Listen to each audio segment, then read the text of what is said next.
Retro Skippers, the show about streaming from your friends, an entertainer and an entertainment journalist. What's up, Jason? Hey, Y2K is what's up. Hi, I'm Kim, by the way. We are talking about Y2K from Kyle Mooney, who directed it in his debut. It came out in 2024. I actually saw it in theaters in the brief time between it when it was in theaters and on streaming. That is less than a month. It is now streaming on Max. Did you go to a premiere or were you like, hey, let's go to this Y2K movie? It was, it's cheap movie day. What do you want to see? Y2K. Okay. That's what happened. Yeah, fair. Yeah. This marks Kyle Mooney's directorial debut. He's a favorite of mine from SNL, where many of his shorts and sketches were cut for time.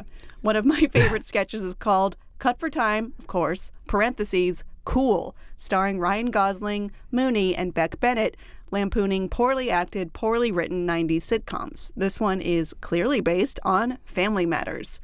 Anyway, my take on Mooney's style is that he is hilarious and ironic and commits to it really hard in a way that is not to everyone's tastes, but it is to mine. He has also co-written and starred in 2017's Brisby Bear and co-created, produced, and starred in Netflix's Saturday Morning All-Star Hits, which lampoons, once again, poorly written, poorly acted, badly conceived Saturday morning kids programming, and is also very weird, and I watched through it twice. I'll have to see that one. Maybe we can do a future episode on It's real weird, but okay. I mean, Emma Stone's in it. We like her. Yeah. Yeah. Suffice to say, I am a fan of Kyle Mooney for sure, which is why I actually saw this thing in theaters. It was announced in early March 2023 that Kyle Mooney would direct Y2K for A24. Yeah, this is an A24 movie. Yeah. Jaeden Martel, Julian Dennison, Rachel Zegler, Lachlan Watson, Mason Gooding, The Kid Leroy, Eduardo Franco, Miles Robbins, Alicia Silverstone, Tim Heidecker, and Daniel Zolgardi joined the cast. Additionally, Weta Workshop worked on the effects for the film, which I didn't realize. And in April 2023, Sebastian Chacon and Lauren Ballone joined the cast. Jenna Ortega, Melanie Linsky, and Fred Heikinger were also considered for the film. So Jenna Ortega was supposed to play Rachel Zegler's role. Melanie Linsky, I'm going to assume Alicia Silverstone? Maybe.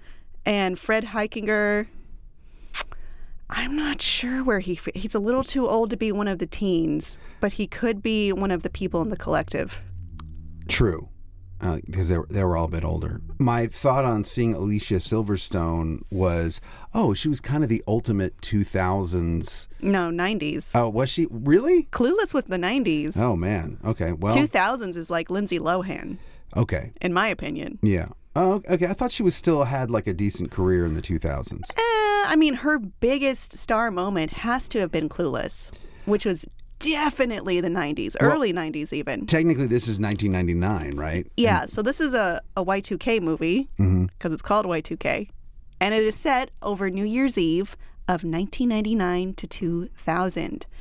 Jason, do you remember that time of your life? I do. I also like how they opened the movie with the flying toasters, the dial-up AOL. They showed President William Clinton talking about the computer issue. They showed Eli burning CDs. But what I remember, I have a short little story. So my band, Godhead, who was about to sign our first major record deal, we had a gig on New Year's Eve at a club in Baltimore called The Vault. Did your band get killed and then you were the last survivor, so you went to a video store and helped some kids? That's exactly what happened. In fact, I called my lawyers right after I watched this movie to get my lawsuit together. No. What actually happened was, the Y2K scare was a fever pitch among so many people, and there was sort of two camps of, you have nothing to worry about, to, everything's going to fall apart. Is this like 2012 when everyone was like, the Mayan calendar is going to end, which means the world is going to end? I went to a 2012 party, actually, the night that it was all supposed to happen. But no, it was a little bit more. The 2012 thing kind of only amongst, I think, people that even knew what was happening. I with the Mayan calendar. No, they didn't, because if they knew better, they'd know the calendar would just end and a new calendar would begin, and that's all it is. Fine, but what I mean is just that there were more people talking about Y2K than there were about 2012. Of course, I think so. That sounds right. So we're in the dressing room at the Vault. By the way, I feel like there's a club in every major city in the country that's probably called the Vault. It always is. Is one. it set in an old bank vault? Uh-huh. Okay, yeah, makes sense. It's in an old bank, and the dressing room. We're in the dressing room. It's a few minutes before we have to go on stage, and all of a sudden, the lights go out. Why? Because our bass player leaned against the light switch. But on purpose? No, by accident. Oh. So that didn't stop anyone from going, it's Y2K, it's happening. And then we flipped the switch back and everything was fine. I don't know. It sounds like a fun prank. Yeah. I mean, it was sort of an accidental prank, or I'll find out. I'll grill him and find out if he really flipped it on purpose. I see. Yeah, 25 years later. But either way, yes, everyone was concerned, but that didn't stop us from taking a gig because, when you're in a band, if you get a paid gig, you take it. And everything was fine. Well, cool. I was at a sleepover and I was worried about getting braces because I already had glasses. I'm a little bit younger than you. Uh-huh. Yep. I will say that my partner, though, I watched this with him, and he worked it out that he was exactly the age of the protagonist of the film. Oh, okay. And he also had a friend very similar to Danny, and he said all of the references hit him square in the face. The skater shoes thing, wow. AIM, all that stuff, and he is convinced this movie is about him. I mean, it could be. You don't know. Maybe Kyle Mooney knows him. Stranger things have happened. I wish he did, because then I would get to meet Kyle Mooney, but I don't think so. Kyle Mooney is really interesting. He's made a lot, like I mentioned, a lot of sketches and shorts that were cut for time from SNL. Basically everything he made, or almost everything he made, was cut for time. But he did some really on-the-nose things about, like, he played a kid doing SoCal Orange County news, and I happen to be I'm from LA County, but I'm very close to Orange, and I thought, oh my God, this is so close to reality. I think this guy is from here. He's from San Diego, but he knows. He's very good at this. Yeah. He really commits, as is evident in this movie. Do we want to get into our favorite parts? I mean, just to give a brief overview of this movie, it does take place in 1999. The main character is Eli, and he has a best friend, Danny. They are not popular, as one can guess. And Eli has a crush on his classmate, Laura, who goes by Roxy Girl 20 on AKA AIM. Roxy Girl, right. And she does know how to code. And she codes the school's website, and she makes a little game. And she's too popular for him, and she hangs out with all the cool kids, and they do this whole montage. Eventually they get to a New Year's Eve party where I don't think they're invited because they're not cool, but they just go anyway because Danny wants them to be more brave and stop being scared and, have sex for the first time and Carries the make condom out. around. He does. They carry around an old, probably not good condom just in case. They have that 70s show action figures, which made me remember that 70s show. And they go to the party, and there's this part where they make it clear, like, all the different cliques, like the stoners, the rap rockers. The rap rockers, then the guys that are like sort of not zoot suit guys, but like the ska guys. Swing? The swing dancing. Is it was ska big. or swing? No, swing dancing. Okay. Swing dancing was big then. Yeah, the swing. I remember my cousin used to do swing dancing, and he would come to my grandma's house and be like, swing dancing is so cool, let me swing dance for you. And like I was like 9, and I was like, what a dork. Even then, you knew then. He won't listen to this. Yeah. Also, I didn't say which one it is, so it could be any of my male cousins. Right. You know who you are. And they show all the cliques. By the way, this movie has a great soundtrack. It does, and it actually goes back to it. It harkens. So it brings back some of the songs, right? So the the I Get Knocked Down and I Get Up Then Again. we got Tub Thumping, Yeah. Praise You by Fatboy Slim, Candy by Mandy Moore, which is a song I sing with the wrong lyrics to this day. 9 p.m. from ATB, Thong Song, Yep. which was sung by both Sisqo and Julian Dennison in this movie. Break Stuff by Limp Bizkit, 93 Till Infinity, Freak on a Leash, oh my God, that made me cringe really hard. Six Underground by Sneaker Pimps, that's a song I continually associate with Can't Hardly Wait. Sure. That's the song that plays when Lauren Ambrose pops on the screen, and I remember thinking, wow, she's so cool. Faith by Fred Durst. Well, Faith covered by Fred Durst. Closing Time by Semisonic. And don't forget when Laura steals the alcohol with her friends for the first time. I'll be your crying shoulder. Can't remember the lyrics after that, but the romantic. Don't sing too montage. much. I don't want to get in trouble. Yeah, it's very, very nostalgia based. This is such a period piece. I don't think I've ever seen a movie that is a period piece for this specific point in time. If this movie came out in 2001, it felt like did they even shoot it like the movies that came out in 2001? It felt like it was right there in the spot of hey, here's a movie about, it could have been, here's a movie about what happened last year, rather than here's a movie that happened 24 years ago. But still, I have so many fun little notes of the things that I noticed. People practicing the Macarena, broadband being put in for the first time, which of course comes around later in the movie. Wait, when was the Macarena? When Eli walks out of his house for the first time, and he gets on his bike and he rides his bike to go meet Danny. No, I mean the year. When did the Macarena come out? I don't know. Oh, I just Googled it. It's 1993. That's way too early. Yeah, I don't know, but there were 3 people practicing it in the yard. Okay. The Billy Blanks workout tape. Oh, yeah. Just a few years ago, I was on a plane with Billy Blanks, and the reason What's he like now? Well, he still looks pretty good. Yeah. But what was weird was I was like, oh, is that Billy Blanks? And then I looked down, and he was wearing a Billy Blanks hoodie. Oh, so he was wearing his own merch. No, you can't do that. I know, but he was wearing his own merch. No, not on a plane. Yeah. Billy, come on. Blowing into the Nintendo 64 cartridge. The myth about holes in the brain from taking ecstasy. Oh, was that a thing? Yeah. I thought that was just made up for the movie. Nope. People used to talk about that. Let's see. The bullies that freestyle rap. And then later I write, did everyone freestyle rap back then? Maybe more so than they do now.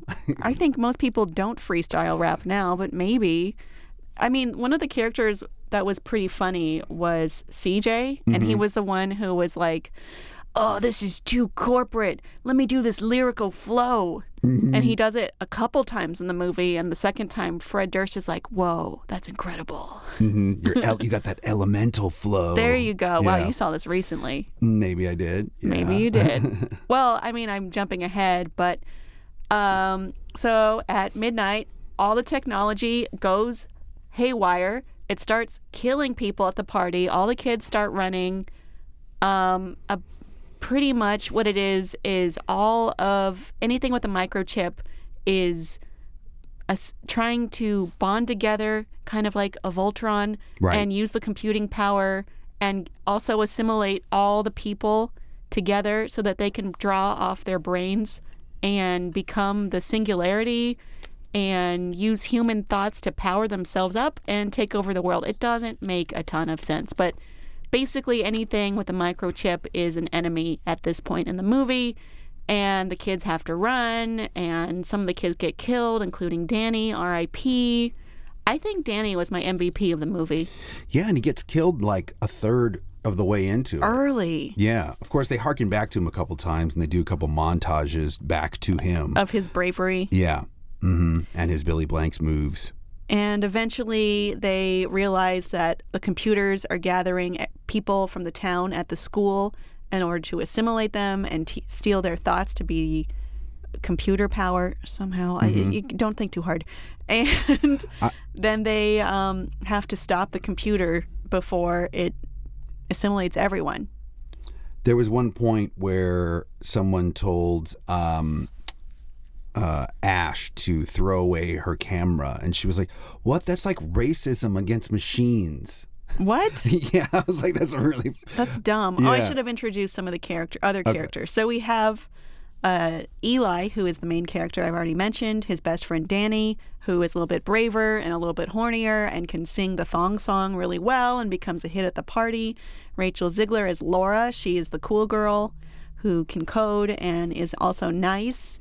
CJ is a kid they meet at the party who thinks that Korn and Limp Bizkit are too corporate, and he's more into that underground. Mm-hmm. Ash is a girl who maybe doesn't like boys, but is kind of just going along with it. You know, the rap rockers, how horrible and mean they are because she's just trying to fit in. I don't know. She loves Limp Bizkit. Clearly. And we have Farkas, played by Eduardo Franco. You may know him better from Stranger Things, where he plays the stoner kid with the really long hair. The pizza guy. Yeah, except he's a complete dick in this. And I didn't like that from him because I'm used to him being a very friendly, nice presence. Yeah.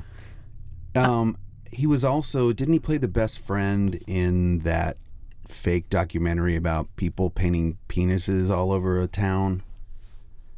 Do you know what I'm talking about? I hope you know what I'm talking about. Are you talking about American Vandal? Yes. Yes, he was. American Vandal was good, okay? Yeah, it was I would good. recommend that. It was good. Season 1, couldn't remember hilarious. We also have Mason Gooding as Jonas, who is Laura's ex-boyfriend who is in junior college, studying to be an engineer. The kid Leroy is Soccer Chris, just kind of a bully who throwing the party, he gets killed. Alicia Silverstone and Tim Heidecker as Eli's parents. I do think that he looks a lot like Tim Heidecker.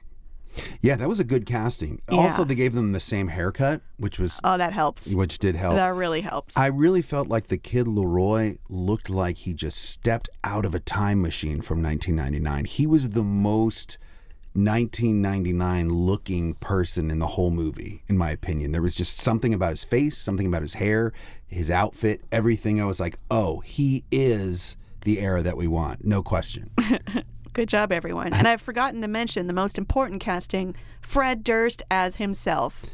So at one point, the kids find Fred Durst hiding out in the old video store that was previously... I forgot to mention him as well. Kyle Mooney plays Garrett, who is a stoner who works at the video store, and he gets killed trying to fight a robot in what looks like a hero scene, but he just gets his head cut off immediately. Yeah. Anyway, Fred Durst is hiding out. He says he was at a concert and everybody got killed, and he ran away except Wes Borland, who got thrown into the crowd. One of my favorite lines in this is CJ going, "Dude, you look like shit," to Fred Durst, because he's essentially playing himself 25 years later, and yeah, he looks a lot older. Yeah. But you know what? Like, give Fred credit. Like, he doesn't look like he did 25 years ago, but he's still holding it together a little bit. I would have thought it would have been funny if he said something like, when they said you look like shit, and he would have said something like, well, what I just saw aged me 25 years. Something like that. Yeah, they could have had a joke It's kind like of that. implied, like he was so shell-shocked by what happened. Yeah. But yeah, he looks a lot worse than he did in 1999. Anyway, Ash, who was a big fan of his, they all pump up Fred to come help them. And so their idea is to have Fred distract everybody at the school while the kids get Laura to the back so she can hack the mainframe. And then when she does, she says a bunch of really corny lines from the 90s. You know the difference between you and me? I make this look good. One of my favorite lines was, "Without Limp, I'm nothing." And then... no, without Limp, I'm nothing. Put on this hat. It means something, or at least it used to. Did you notice the Lord of the Rings reference? No. So when CJ is dying, he goes, I never thought I'd die next to a rap rocker. "What about next to a homie?" Oh my God. I did not pick up that was Lord of the Rings. Yeah. Oh no. A homie. All you kids are too white to be talking. No, please. Oh, what a time. What a time in the world. It was very period accurate, I would say. So Eli's parents get put into the assimilation machine, and they get assimilated, and the dad likes it. And then He's after like, feels pretty good. He asks like, "Are you okay?" And he goes, "Yeah, it's pretty nice." So they just have the chips in their heads forever now, I guess. and they like it. Yeah, as long as no one turns the broadcaster back on, I guess they're okay. Well, they might, but I Yeah. don't think there's going to be a sequel. The budget for this movie was $15 million, and the box office was $4.4 million. Aw, Kyle. It doesn't, and it gets like a 4.8 on IMDb. I disagree. I think it's way better than that. I think as a movie, it's not successful. I think as a long SNL sketch, it's quite successful. So I went into this thinking, I'm just coming here for a good time. And that's what I got. I would say it has a lot of plot and tone issues, and it gets kind of lost along the way, especially after the Y2K event happens. But look, if you're going for a good time, this is a good time. The tone is messy, though. It's true. So know that going in, and I think you'll enjoy it. I did enjoy one of the last lines of the movie was, "Did you take me off your top 8?" Oh, is MySpace in 2005? Yeah. When were the peak years for MySpace? I feel like 2005. You looking it up? Yes. Okay. All I know is that Tom sold it to Warner Brothers for $300 million. Tom's a genius. And then they sold it for $30 million. So Tom is loving life. Well, Tom is just like living. He's everyone's friend. Yeah. No, he's out like living his photography travel dreams. If I had that much money, you would never hear from me. Just like Tom. Yeah. What a hero. Would I hear from you? Yeah. Oh, man. Yeah. So one of my favorite lines was when another favorite line, and it's very similar to the first line, was when Fred is trying to distract everyone at the school. And he goes, "All right, everyone, let's sing. You want to hear a song?" And they go, "You suck, Fred Durst." Yeah. Everyone always calls him Fred full name, Durst, yeah. Fred Durst. And he says Wes Borland, not Wes, every time. Also, he reunites with Wes Borland at the end. And Wes Borland gets a thank you in the special mentions at the end. Oh, he doesn't actually get a credit He for doesn't being get a credit. in the movie? No, Beck Bennett gets one of those as well. Special thanks. But I'm pretty sure he's the voice of the computer and the radio host. I recognize his voice. That makes because sense. he was in DuckTales. Oh, I know him quite well. Okay. Yeah. Yeah, and he keeps coming back on SNL as Vladimir Putin. He does He's a good great. job. Yeah. Yeah, I like him a lot. I think he's really underrated as a performer. I agree. I love the Kyle Mooney, Beck Bennett team. Yeah. Wish we had more of that. But I mean, I guess we will see in certain things like this movie. And Maybe they could have their own show on Netflix or something. I mean, Kyle already has a series on Netflix. Yeah. Do it. Do That'd be it great. now. Oh, I did love the Brian McKnight song Back at One during the romantic. What is that song? It's undeniable that we should be together. It's like super piano ballad. It's playing when they're running away from the robot. They jump in the porta potty, and then the porta Is that potty when goes there's poop sliding. everywhere? Yes, the porta potty goes sliding down the hill, and they play this super romantic song. I'm going to be honest. I blacked You're out. like a dream come true. Anyway, what I realized later in the movie is they never cleaned themselves off or took a shower. No, because at the end when everyone's cheering, Rachel Zegler has poop all over her on her sweater. You can see it. And they're making out covered in poop. They must have stunk for most of the movie. I don't know. I feel like I don't think that was real poop. Well, no, I mean in the world of the movie. In the world of the movie. They stink. Yeah, They sure. smell like poop. I blacked out. First of all, I wasn't really ever sure what that song was called. Okay. Secondly, I don't know, the poop started sloshing around and I blacked out. It's too gross. That's fair. I'm not a big fan of poop humor either. It's not that I'm not a big fan, it's that it's just really too gross for me to handle. Yeah. I don't know. I would say that you're not a big fan then. Okay, I guess the controversial statement that I'm not a big fan of poop is the conclusion. Yeah. When the dad was assimilated, the place that he was in, the little world, it looked a lot like Meow Wolf. Oh, yeah. Yeah. Yeah. Which I love. I go to Meow Wolves on purpose. How many have you been to? Only 2 so far. I have to plan another trip. I've been to Denver and Vegas. I like Vegas best so far. Okay. But I want to go to New Mexico. That's the OG. Yes, right? it is. The one funded by George Railroad Martin. It's got to go. And then there's a couple in Texas. But, I'm working my way through it. Now? Yeah, as far as I know, one of them might be temporary. Okay. Any talk of them bringing one here to Los Angeles? Yeah, there's one coming next year, allegedly, to the Howard Hughes Center. Great. You weren't expecting me to say that, were you? No, I wasn't. That was not a setup. I just was hoping to get some information. Yes. Yeah. And what's weird is I used to live by the Howard Hughes Center, and I moved last year, so I missed out. No, what if they actually put it in the site of where you used to live? In my condo? Yeah. They just convert your old It's too condo small. to Meow Wolf. This is the worst Meow Wolf No, ever. The whole building. They buy out the whole building and convert it. I am skeptical. Fine. All right. Yeah, let's see. They have, I've gone way off topic. House of Eternal Return, Kaleidoscope. Oh, that's a dark ride in Elledge Gardens. In Denver, I was just there. Damn it. Okay.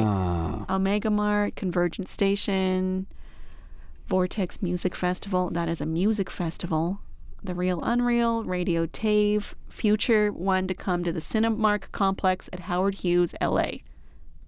Ta-da. And then another one to come to New York City at some point. At some point. Well, we have goals. Yes, we have to live in a Y2K art exhibit / escape room, and that'll make me really happy. With rain sticks. I forgot to mention there were rain sticks used in this movie. When? When they're at noticed everything. When they're at the Collective. I watched the movie on my computer with the digital sticky notes open on the right, and I was taking notes the entire time. Oh, that's fun. Did you ever use devil sticks? No. And clearly neither did Kyle Mooney. I don't know. You give off like maybe a devil sticks kind of vibe. Nope, never did them. I was even bad at the hacky sack. I wasn't even into the hacky sack. No, you're more of a devil sticks guy than a hacky sack guy. I mean, yeah, I'm kind of a devil guy in general, but... what about the fushigi ball? Nope. You know what that is, right? No. It's this stupid ball that's like, it looks clear, and it's used in something called contact juggling, where the ball just like rolls all over different parts of your body, and you kind of like move in a flowy sort of way. Sure. I don't know. I think I'm a little too stiff for that. I have to work a lot to not be stiff. So not cool enough. Got it. Yep. Not cool enough. Exactly. I noticed the biggest insult in the movie appeared to be, "Thanks, Dad." Like if someone said... Oh, that's when, what was interesting was the CJ character was more modern, because he was like... Right. When she was talking, she was reviewing, Ash was reviewing the camera, and she was saying, on the camera, it had Farkas calling her like a little slut or something. Right, and he was like, "Are you okay with that?" Yeah. And she was like, "Yeah, it's funny." And he goes, "How?" And she goes, "I don't know." I don't know. Yeah. That was a I think awakening moment for he her. was like the modern day insert, because peer pressure at the time would have probably made most kids afraid to talk out like that. The OOs were a horrible time for women. Yeah? Yeah. This was the Girls Gone Wild era. God. This was like, you watch these shows and you think, what is my role to be? Just, I'm supposed to dance around in spring break in a bikini? Yeah, I'm not that was hot enough for bad. this. I can't look like this. It was, I think it affected a lot of us growing up in that era, and maybe not for good. So, you know what? Good for having the role of CJ there to be that counter voice. Yeah. For that awful, awful time for women and our images. Good for CJ, and good for Kyle for acknowledging that. Yeah. Earlier in the movie, when Eli was upset with Danny for smoking some weed, Danny answered back with a "Okay, Dad." Like, just seemed to be like the overall theme of if someone's telling you something that's bad for you, you just immediately call them dad. Is this like the Y2K era of OK Boomer? I feel like it is. Maybe Yeah. it is. I did write down one line because I thought of you. At one point, they're talking about different bands that they like. They're walking through the woods. This is, they're. I think they're either trying to find the collective. Yeah, they haven't gotten to the collective yet. And Laura says, "I don't really like music." Stop it. And everyone kind of like is like, "What are you talking about?" Well, if you make your personality just someone else entirely, maybe that's the wrong thing to do too. Maybe Laura is the cool character because she doesn't abide by labels. Okay, I'll give you that. Yeah, I'm exactly as cool as Laura, which is very. Mm-hmm.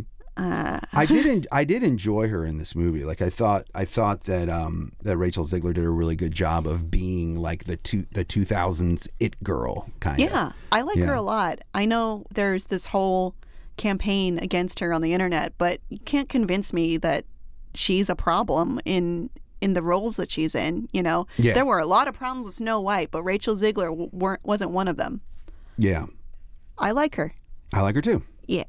Though I wonder, how would Jenna Ortega have been in the role? Are they often up for the same roles? Because I feel like I heard some chatter. Are they? I heard some chatter somewhere on the internet that they kind of like were mad at each other or something. Am I wrong here? I don't know anything about that. Rumors? Probably. Okay. All right. Well, you are a gossip machine. All right. I'm spreading terrible rumors. I only knew about that because it said in the trivia that she was up for the role, and I read that she had it, but then she had to drop out. I think I read like a weird headline that was like, Rachel Zegler and Jenna Ortega are mad at each other over something. I try not to pay attention to that kind of news. Sometimes when I say I'm an entertainment reporter, they go like, "Oh, do you know all the celebrities that are dating each other?" And I think, no, I'm not a celebrity reporter. I care about the work they do. Yeah. So that's not really in my purview. Unless it affects the work that they do, it's not something I care about. Good. Yeah. Yeah. Hell yeah. But I'm wondering, I'm going to guess Fred Heckinger, who I mentioned earlier. Do you think he would have played the Eli role or a collective role? Probably collective, unless they decided to go to skew Eli older. But I think I really like, is it Jaeden Martel? Yeah. It's spelled a little strangely. It's Jaeden. Yeah, it's Jaeden Martel. I thought he did a great job. Thought he was the perfect casting. He was kind of a blank slate kind of guy. Mm-hmm. And then he grew as the movie went. So you could argue that he had the most arc of any character in the movie. I remember him from Knives Out. And not much else before that, but he's been in a lot of things. He's an up-and-comer, as they say. I don't know. I think he's there. I did think that when CJ was killed with the CDs in his face, that felt like it was an homage to Hellraiser 3. Was it? I don't know for sure, but there was a Cenobite that had CDs in their face and used to shoot CDs out of their face. Mm-hmm. And I thought, I wonder if that is a homage to Hellraiser. Did it come out in 1999? It came out it came out like earlier than that, but it was a 90s movie for sure. Well, it could just be something they liked. Yeah. I mean, they put in the Macarena, which we've confirmed is 1993, and you wouldn't have been doing that in 1999 because it was no longer cool. Right.